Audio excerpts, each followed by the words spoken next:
E vamos nessa, 13ª aula. Nessa aula a gente vai verificar, então, ao final, depois que perdeu tanta proteção, qual é a proteção que a gente vai necessitar, de fato, aplicar nesses cabos, e qual é a tensão limite do cabo. Será que eu precisaria aumentar o diâmetro desse cabo ou a quantidade desses cabos em função de tantas perdas assim?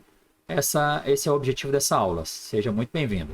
Então, a gente tem aí o nosso ΔF PLT, né? As perdas ao longo do tempo. Tá? Todas aquelas perdas por fluência, retração, relaxação. A gente tem aí uma perda total 27 KSI. Aí, por que eu separei aqui, tá? Porque uma é em função das perdas dependente do tempo e a outra é em função dependente após a colocação do deck. Porque um elemento, as nossas vigas, elas não são moldadas em loco, tá? Então eu faço uma consideração em função disso. A laje é concretada no local, já depois que as longarinas estão lançadas, e as longarinas não, elas são moldadas fora do local de obra, ou às vezes ali mesmo no local de obra moldados, como aconteceu aqui em algumas obras que usou a proteção aqui na cidade de Porto Velho, onde eu moro. E aí eu separo essas considerações, tá? Porque o concreto da nossa viga, ele já curou, né? Quando eu lancei a transferência, ou seja, eu liberei os cabos, ele já tem os 28 dias do FCK estipulado inicialmente. Tá? A laje não. Então eu faço uma separação aqui. Explico para vocês os termos. O nosso ΔPSR é a nossa perda de propensão devido à retração do concreto, aqui devido à fluência, o CR, né? O SR é o shrinkage, ou seja, a retração do concreto, o CR é do crimp, é a fluência do concreto, o ΔFPR1 devido ao relaxação dos cabos. E aí vou explicando para vocês aqui todos os termos. As perdas totais, então, são 18,9 KSI. ΔFPES é devido ao encurtamento elástico. Qual é o limite? Lembra que eu falei na introdução? Qual é o limite da tensão nos cabos? Porque uma vez que eu estou perdendo, eu vou ter que tensionar esses cabos além daquela tensão que eu desejo ao final. Que vai ser uma tensão inicial menos as perdas que eu vou ter. Mas eu tenho um limite que eu posso aplicar nesse cabo. Aqui está o limite, a gente já estipulou isso lá na aula 1. Então, essa tensão efetiva vai ser essa tensão limite menos a tensão pelo encurtamento elástico, tá? 183 KSI. Por fio, eu vou ter aí essa sigma PT multiplicado pela área de um cabo, 28 kips, né? Que são 1000 libras.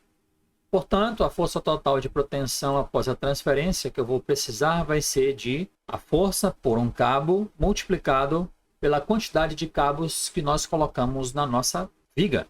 Então, eu vou precisar de uma força final de 1.347 kips. Se eu estipular em uma perda inicial do quanto eu tinha para quanto eu perdi aí quase 10%, né, daquela minha proteção inicial. Ao determinar as tensões do concreto usando as propriedades da seção transformada, as forças no cabo vai ser tensão no cabo vezes a área de um cabo, 30 kips. A força total de proteção antes da transferência, 1.487 kips, tá? Que é a tensão antes da transferência multiplicado pela quantidade de cabos que a gente estipulou.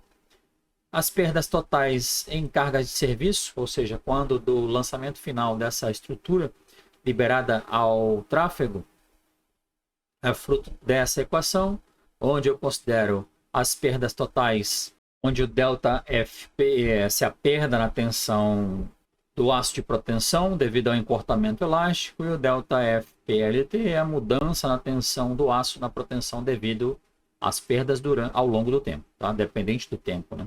O ganho elástico, que eu chamei de G-elast, é fruto, então, da consideração, quando eu considero todos os momentos fletores, o momento causado pela superfície de desgaste, o momento causado pelas barreiras, o momento causado pelo peso próprio da nossa própria viga, pelo LT, que é o load truck, ou seja, o caminhão padrão, tá?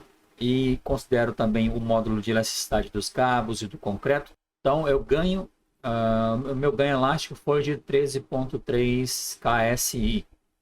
Explico os termos para vocês, os momentos, as excentricidades, aqui estão todos devidamente explicados. E a tensão efetiva nos cabos após todas as perdas, 169 KSI, onde eu considero, claro, a tensão dos cabos menos a perda total, menos, mais esse ganho elástico. É isso que eu vou precisar, então, ao final de tensão efetiva nos cabos. Aqui uma tabelinha onde a gente verifica as tensões e as ponderações, né, as majorações e minorações que eu preciso fazer quando desse tipo de cabo. E aí eu verifiquei aqui, eu fiz um if else para saber se essa tensão efetiva FPE ela chega a 80% da tensão dos cabos. Tá? Eu não posso utilizar 100% de nada do que eu for fazer na engenharia sem antes fazer as ponderações. Então eu chego a 75%, no caso 80%, tá? Então de onde eu tirei isso? Cabos de baixa relaxação, que é o que nós estamos utilizando. Em cargas de serviço eu vou usar 80% do FPI, tá? Então tá aqui, ó, 80% do FPI, e o que eu preciso é menor do que 80% dessa tensão máxima? Sim, então esse cálculo atende, tá? Lembrando quem é o FPY, é a resistência ao escoamento dos cabos de proteção. 0,80 da FPI deu 194, a gente encontrou 169 KSI, então está abaixo do mínimo estipulado, então está ótimo. A tensão efetiva FPE nos fios após todas as perdas e ganhos pertinentes, 7 KSI, então eu acabo indo para 163 KSI. A força por cordão sem ganhos de carga dinâmica, ou seja, carga dinâmica é quando eu lanço o caminhão, né, o load truck lá sobre a estrutura e verifico o comportamento dessa estrutura, desses cabos sobre essa carga. A área de um cabo que multiplica essa tensão efetiva, 25 kips. Portanto, a força total de proteção após todas as perdas foi para 19%.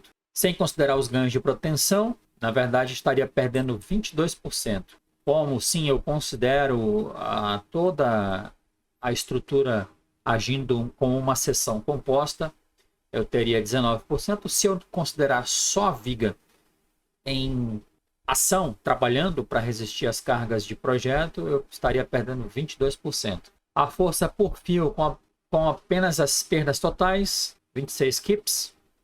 A força total de proteção, então, PPE, isso aqui a gente vai utilizar para definir, então, se aquele diâmetro de cabo está ok e a disposição desses cabos se estará ok. A gente vai ter aí uma força total de proteção de 1.285 kips. Eu deixo para vocês algumas informações importantes sobre o projeto, tá, de vigas protendidas. Aqui, se você quiser fazer a conversão de kips, né, que é o quilolibra para quilonewton, uma quilolibra ou um kip equivale a 4,45 quilonewtons, ou seja, a gente precisaria então ao final de 25.000 quilonewtons de proteção.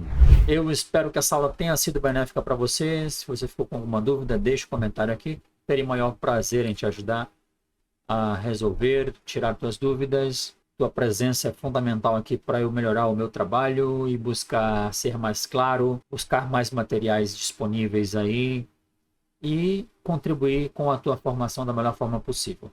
Até a próxima aula.